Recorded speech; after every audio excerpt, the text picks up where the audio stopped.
જય સ્વામિનારાયણ મિત્રો, આ વ્લોગ નંબર 2 છે અને હું થઈ ગયો છું તૈયાર સ્કૂલે જવા માટે.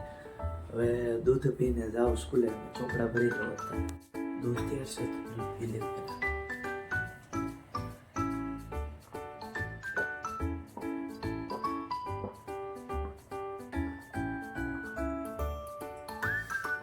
મસ્ત સ્કૂલેથી આવી જશે ને હવે અત્યારે ઘરે પાણીપુરી બની છે તો ખાઈ લઈએ. અત્યારે ટ્યુશનમાંથી આવી ગયો ને હવે મમ્મી અત્યારે કાજુ અંજીરનું થીક જેવું જ્યુસ બનાવે છે, તમને દેખાડું. કાજુ નાખ્યા, બદામ, પછી અંજીર, અખરોટ ને એવું બધું, અને આઈસ્ક્રીમ, અને હવે માથેથી કેડબરી નાખવી. બધું મિક્સ કરીને આમાં નાખી દીધું. હવે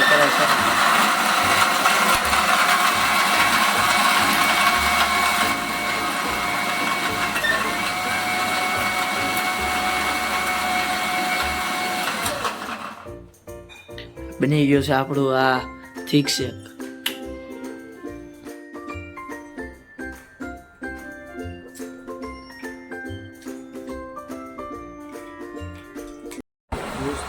અમારે માસીને ઘરે જમવાનું હતું. રોટલો બનાવ્યો, પપ્પાની ને રોટલો ને શાક બનાવ્યું. અમારે બધા હતું મસ્ત મજાના ઢોસા બનતા હતા. ઢોસા ખાઈને પછી નીકળી ગયો ઘર. માસી ઘરેથી નીકળી ગયો છો, રિંગ રોડ વાળા રોડે પહોંચી ગયો હવે.